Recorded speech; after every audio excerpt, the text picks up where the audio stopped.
Hello, I'm Linda from Barlates Body Blitz, and little Minnie was here eating her snacks a second ago, but she decided to dart out, so I'm hoping that she's going to be back by the time this coffee talk is over. Otherwise, just pretend this little cushion is her for today. As you can probably hear, I have got a little bit of a cold. It's kind of the end of a cold. This is, I think, the 6th or 7th day. And I don't usually have them for long, but for whatever reason, the congestion is hanging around this time. I try not to take anything for my colds because I know that the body is really good at repairing itself, and so I just let it do its thing. Because I find that sometimes when you take medications, you're actually prolonging it because you're suppressing the symptoms rather than your body just kind of naturally dealing with it. So that's the reason why I sound the way I do, but I did still want to film for you guys, so I'm sorry that you have to put up with my nasal kind of talking today. But I am going to be talking about something that I mentioned in the last coffee talk, which everyone has an issue with, is body image issues. So unfortunately, even supermodels have body image issues. I remember listening to some famous supermodels back in the day talking about it and thinking to myself, oh my goodness, if you've got issues, then what about the rest of us, right? Even fitness instructors have body image issues. You know, often people go into exercise because they actually are unhappy with themselves and they want to lose weight and they want to look a certain way. As we all know, in today's day and age, it's harder than ever because we are surrounded by social media and all of these fake images where people are touching themselves up with Photoshop, or they're using filters and nothing. You don't even know if any of it's real anymore. Just for your information, I never use filters. I don't use filters on my camera. I don't use filters on any of my photos. So please rest assured that I'm the same person that I present to be. The reason I don't use filters is because number one, it would be weird if I had like this really photoshopped image on my front cover and then you actually see the video and I don't look the same. Like, I never understand why fitness instructors do that. But also just because, you know, I want to present to the world as authentically as possible, I guess. And it's still hard. Like, I still wear makeup, right? I could be, if I was even more authentic, I could be like, you know, coming on here in my pajamas without my hair done and without makeup. So there's still levels of authenticity, right? But anyway, that's a total sidetrack. So I think the best thing to do, I was kind of thinking about how do I even start this, because there's just so many layers and facets to this topic. Maybe what I'll do is I'll just share with you my kind of journey and where I've come from in terms of body image and some of the things that have helped me, rather than going into all of the different topics out there, because I can only really at the end of the day speak from my own personal experience with it. So body image is something that actually starts right from childhood. It's something that is ingrained in us, especially in Western society. You know, little girls are always taught you look so pretty, and you know, when you wear your hair like that or when you wear that certain dress. And unfortunately, right from a young age, we are taught that something external makes us prettier. So if we wear our hair a certain way, if we put on some mummy's lipstick, if we wear our dress, you know, pretty dress, all of these sort of things, they are cues for us almost to just keep repeating that behavior, because we like to be told that we look beautiful as little girls, right? We want to be desired. So unfortunately, it is something that becomes ingrained from a very young age, and then your caregivers, whichever female caregiver, if you're a female obviously, you know, what their body image is like is going to rub off on you. You're going to see them getting dressed. You're going to see them in front of the mirror maybe not being happy with themselves. You're going to see them making sure that their hair and makeup and clothes are perfect before they leave the house or before they have visitors. There's so many little things that children pick up that adults don't realize are actually shaping the type of image that they're going to have of themselves as they're growing up. Then, of course, for me personally, going into teenage years, wanting to be attractive to the opposite sex as you get older in teenage years, that's another big thing. Wanting to maybe be a model or wanting to be an influencer nowadays is often something that causes you to want to have a certain aesthetic, a certain body shape. For me, it was definitely wanting to model when I was younger, much younger. When I was about 13, 14, I got approached by some people in the shopping mall, and they were like, oh, you should do modeling, we can do photos for you.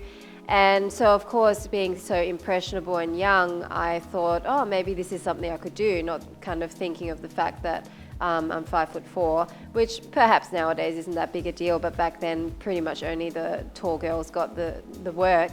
But I did have some photos done, and that kind of set me up into this mentality that it could be an option. And I think that was what then drove me to looking at all of the models, in the magazines and wanting to be like that.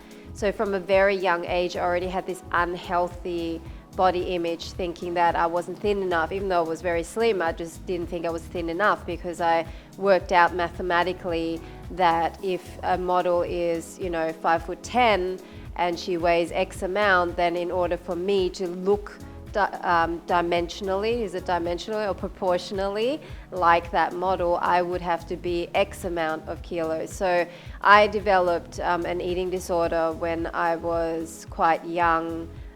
It might have even been before 14, it might have been like 13. I honestly can't even remember. It wasn't for a long period of time, but it was enough for me to feel quite sick, and I was over exercising at the time as well, not eating, lying about what I was eating, all of these things. And yeah, luckily I snapped out of it pretty quickly, but yeah, I did lose a lot of weight. And I'm hoping that I didn't kind of stuff up my whole puberty cycle or something to do with my hormones, because it was at such a vital time. So going on from that, I think I always had the whole thin is beautiful mentality, and I started exercising at a very young age. I started going to the gym, doing competitive aerobics. I think I started from about age 12, 13, doing regular daily exercise, but then started training much more hardcore when I was 15, 16. That's when I started doing competitive aerobics and started going to the gym and things like that. So from that point on, I pretty much just exercised most days. And in my entire life, I think there was 1 year out of that period where I didn't exercise that regularly. But apart from that, nearly every single year of my life, I have exercised, 5 days a week, sometimes a bit less. When I lived in London for a while, I only exercised maybe 3 days a week, but I did so much walking there. So it was always something that I did that I loved doing, don't get me wrong, but in the back of my mind, there was always that, it's going to help me lose weight, or, just having that negative body image, and exercise was something that could help me to either achieve a better body or burn off food that I shouldn't have eaten, all of those negative ways of looking at exercise, unfortunately. And it's something that I don't know if you can fully ever escape it. And it's something that I, through the years, have gotten very frustrated with, that I, thought of myself as being so, shallow, because I didn't want to think as my appearance as being such a defining factor in my identity. But luckily for me, well, I don't know if it's luckily or unluckily, but luckily I've always been quite slim. I was always able to maintain my weight. I was never one to kind of blow out. So because of that, it was almost like it never got worse as such, but there was always this undercurrent. And then obviously starting filming the videos in 2014, that was definitely another layer because now I wasn't just standing in front of the mirror looking at myself thinking that bit's a bit pudgy or I could lose fat there, but now I was presenting all of that to the world. So when I first started filming, it was actually pretty tough. I was very negative towards myself, and I would watch my videos back and I would think, oh gosh, that angle's terrible, or look at that fat bit. You know, I used to do that, and I remember one of my earliest videos before I got over it. Luckily I got over it quite quickly. I actually refilmed it 4 times, not because there was anything wrong with it, but simply because I didn't like the way it looked, which is crazy thinking back now, because I would never, well, maybe I would still do that now if it was a really bad angle, but I think I've grown a lot. The camera has helped me actually to grow a lot in that area. So that was all quite mild, okay? And I thought that it wasn't even such a big deal, that everyone kind of thought similar, and I think they actually do. Definitely my friends were similar to me, so it didn't make me feel any different or that it was really that terrible.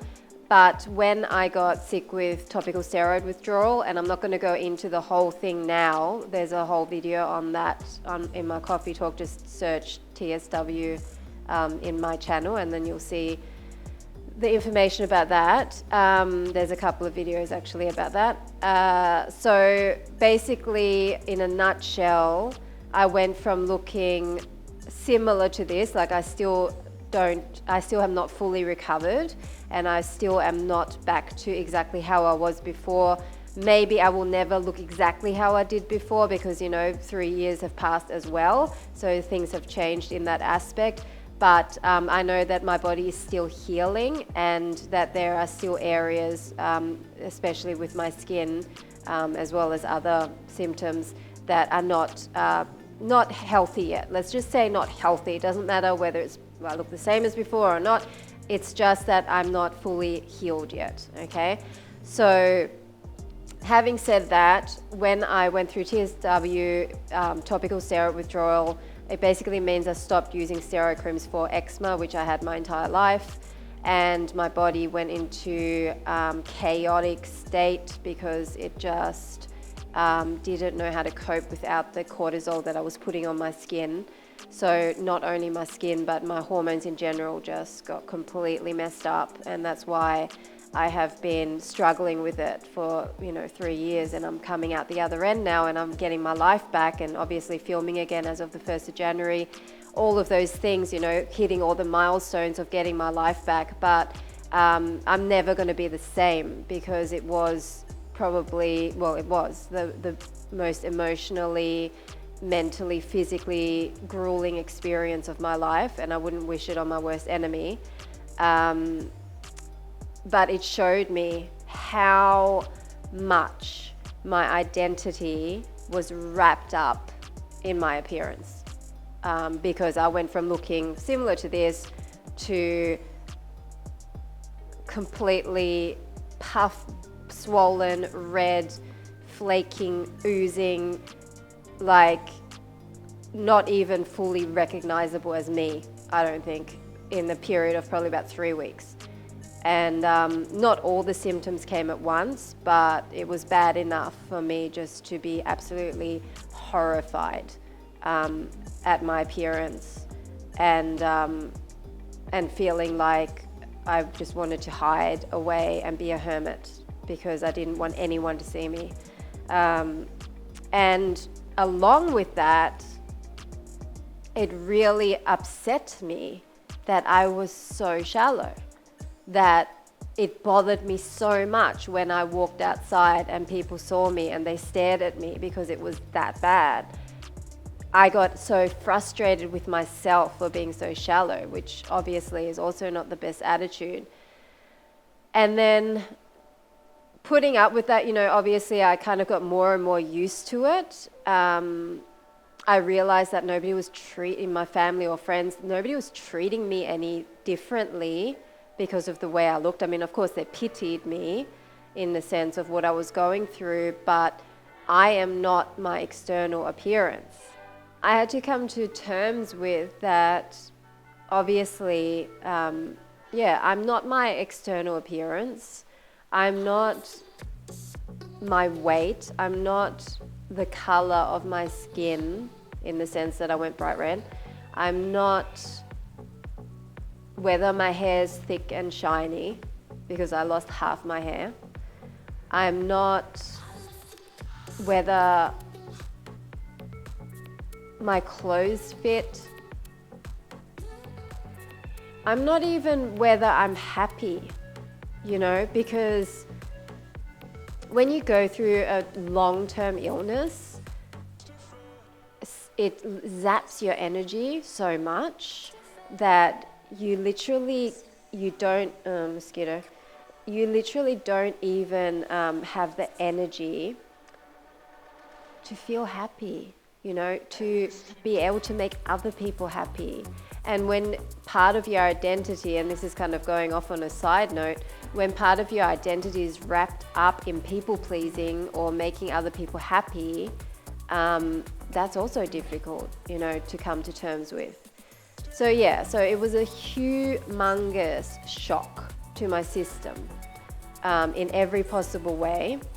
And of course I was happy when the symptoms started subsiding and I started to feel like myself again. I definitely feel like I am happier with myself, even though I am much less perfect than I was. I feel like I'm more okay with that. You know how people always look back at old photos and they think, wow, you know, I was so beautiful then, or I was so skinny then, or whatever it was, or look at my hair there. You know, I definitely still do that. I look back, especially at my old videos, and I go, oh my gosh, look at my skin there, or, you know, whatever it was. But I feel like even though I'm not there yet, or maybe, you know, maybe won't be, that's okay. Like I've grown more confident from within, I guess. And there's a lot of work that went into that, right? There's a lot of meditation. There's a lot of kind of dealing with past traumas and, you know, just finding my own identity. And that's a whole nother coffee talk of, you know, some of the traumas that I realized that I had, which have been patterns in my entire life in so many relationships, and I didn't even realize that it was all stuck in there. But having gone through sickness and obviously trying to find the best way to heal, going through the whole meditation process, that really helped me kind of uncover a lot of stuff. And that's where I also want to mention that because a lot of our identity issues, our self-worth, our confidence, our body image is to do with things that have happened to us.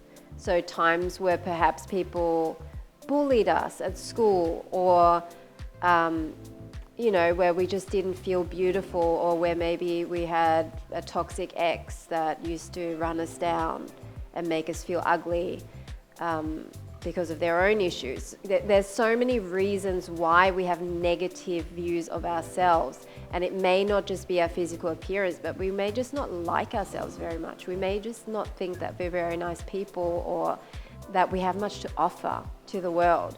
So all of this stuff boils down to our feeling of self-worth, right?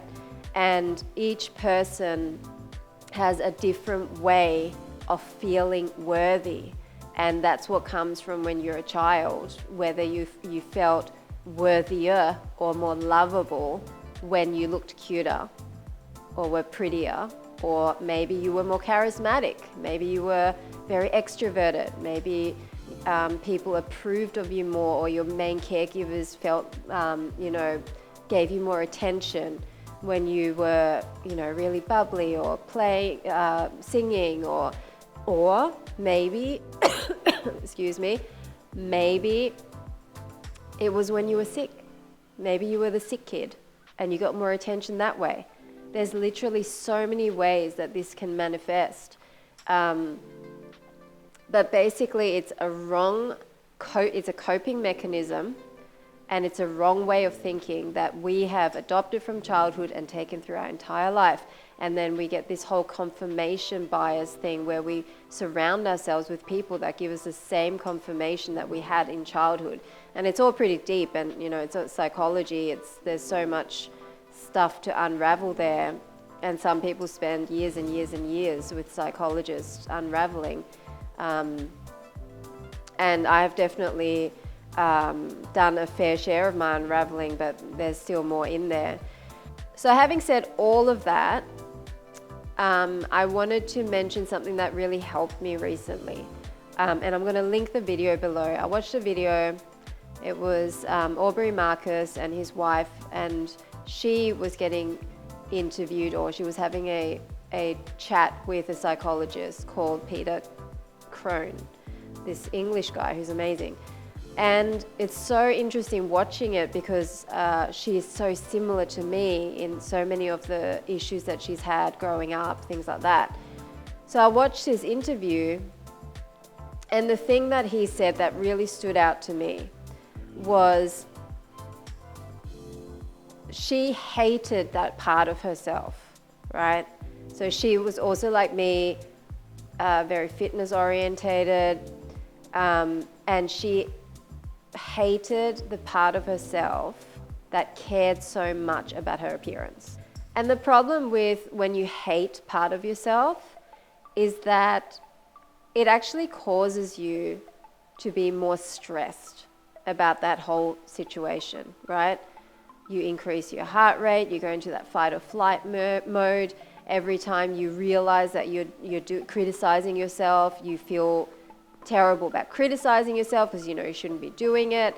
You feel terrible about caring what other people think. There's so many things that go into that. And while you're in that place of just not being happy with yourself and almost getting angry with yourself or hating yourself in that area, whether it's hating the way you look or whether it's hating the fact that you hate the way you look, right? I don't know if that makes sense. That place cannot be a place where you learn to love yourself. And the only way to overcome body image issues is to learn to love yourself. Now, that sounds really woo. It sounds like almost too simple, but it's the most difficult thing in the world to really learn how to love yourself. I'm talking about to feel worthy, just being you, the within you, not the external you. It's very difficult because we have so many people all around us in one way or another telling us we're not worthy, telling us that we're not worthy of love, telling us that we're not good enough, we're not pretty enough, we're not skinny enough, whatever it is, right? And in order to cut through all of that noise and actually get to the point where you can be happy with yourself and you feel just worthy to be in this world, to be loved despite the way you look, that is a huge achievement, right? I am nowhere near there yet, but that is what I'm aiming for, because I realize now you've got to deal with the root issue. You can't deal with all of the little branches that come up or the little leaves. You have to deal with the root issue, and the root issue is we do not have that sense of self-worth, and that's the reason why we have body image issues. That's the reason why when we see someone that's skinnier or prettier or whatever, we feel like we're not good enough, or we should be getting to the gym more, or we should be eating less, or whatever it is. That's the reason, right? That's the underlying reason. So the advice that this psychologist gave her was, you need to give yourself a break. When you are doing the crazy things, when you are standing in front of the mirror and you're trying on 5 different pairs of black leggings to see which ones make you look the skinniest, and if you know, or the jeans, or the t-shirts, whatever it is, when you are being crazy, Give yourself a break. In that moment, say to yourself, and I actually talk to myself sometimes, not all the time. I say to myself, it's okay. It's okay for you to try and look a certain way. It's okay for you to keep changing until you feel comfortable. It's okay. That part of you that's not perfect, the imperfect part of me that still cares about the way I look, the way I present to the world, that part of me can still I can hold space for that. That can live in me, and that's okay. And I'm not going to get angry at it. I'm not going to sit there and pick at myself and get annoyed that I care so much. I'm not going to get frustrated that I'm spending half an hour getting dressed when it could be 5 minutes. All of that negativity that I would usually project towards myself for just doing that one thing, that, that getting dressed and caring too much about the way it looks. All of that negativity, I'm just blocking that, and I'm just accepting myself. I'm accepting myself where I'm at. And you know what? When you do that, that negative emotion, it just subsides. And when it all subsides and you're no longer in that state of fight or flight, right? You might not realize you're in it, but that stress state that you get in, when that starts to go, that's when you can actually see yourself for who you really are. And you're not the leggings, you're not how skinny you are, you're not any of that, right? And when you are able to just continually, it's almost like self-soothing, right? You self-soothe yourself when you're in this stress state, you calm yourself down, and then you just say to yourself, it's okay. You're not your outside appearance. You're much, much more than that. That's a small part of it. That's a small part of you. And it's imperfect, and that's okay. But that is not the whole of you. And the more you do that, the more you are retraining that pattern in your head, the one that you got from a little girl, and you are constantly retelling yourself that you are worthy and you're okay the way you are. And the more you do that on a day-to-day basis, maybe it takes months, maybe it takes years, but the more you do that, the more you will start believing it. And the more you start believing it, the more you're going to start seeing confirmation in your environment. And you know what he said to her? Well, obviously you don't yet.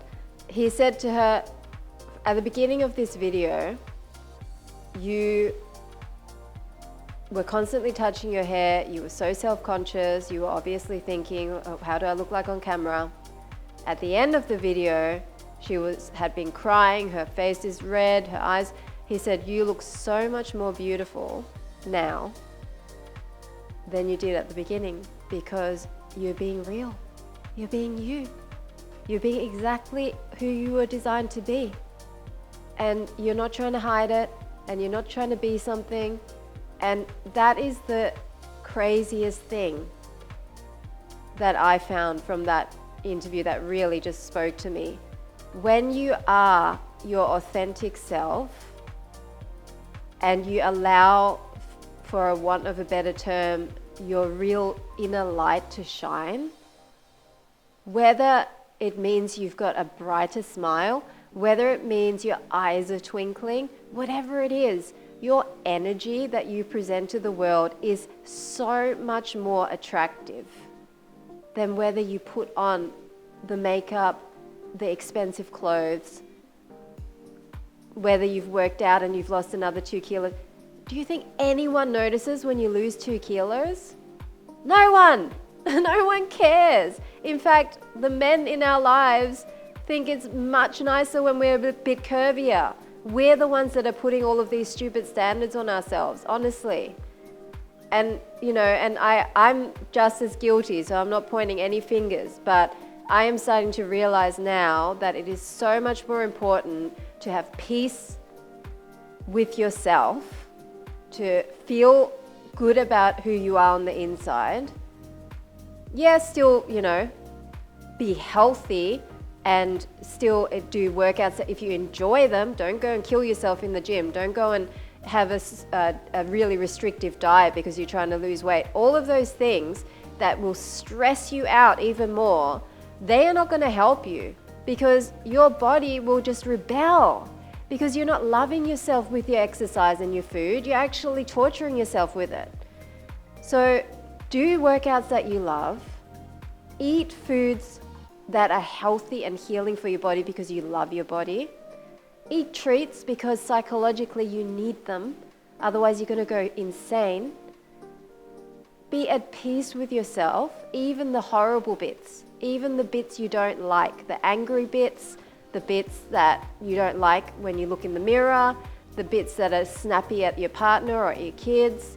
All of those parts are only a small part of you. They're not your full identity. And if you're okay with those parts, you self-soothe in the times that you are feeling crazy, and you start to love all of you, the good and the bad, that's when you become the truest version of yourself. And that's when the world gets to experience your true beauty. Okay? And so that's what I'm aiming for. As I said, long way to go, but that's kind of like the life goal, isn't it? Just to be truly yourself, to be truly happy within yourself, to be like a child in the sense that you don't care what other people think. You're just there to have a good time. You want to enjoy your life, to have peace on a daily basis, not to kind of feel that anxiety and that constant state of stress.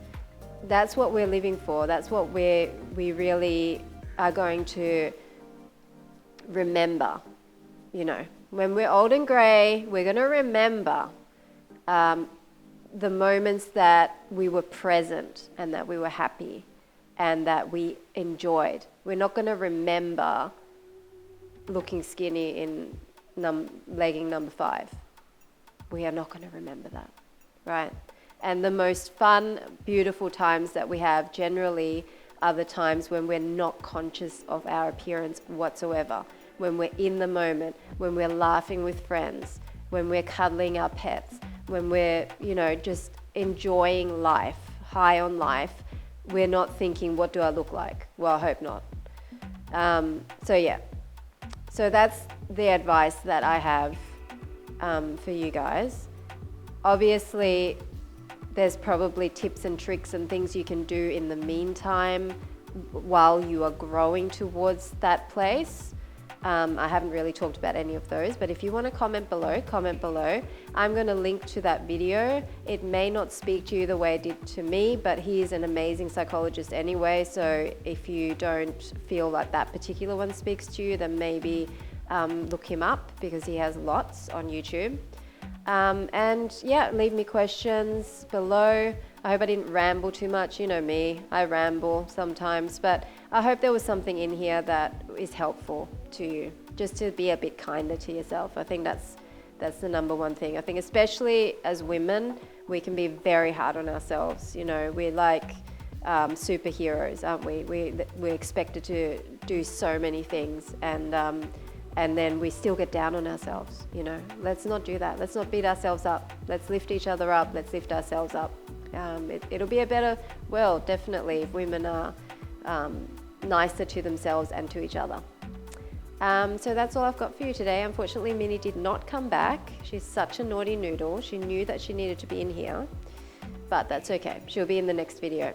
So hope that was informative. Please leave me a like and subscribe if you haven't subscribed. Lots of workouts coming up.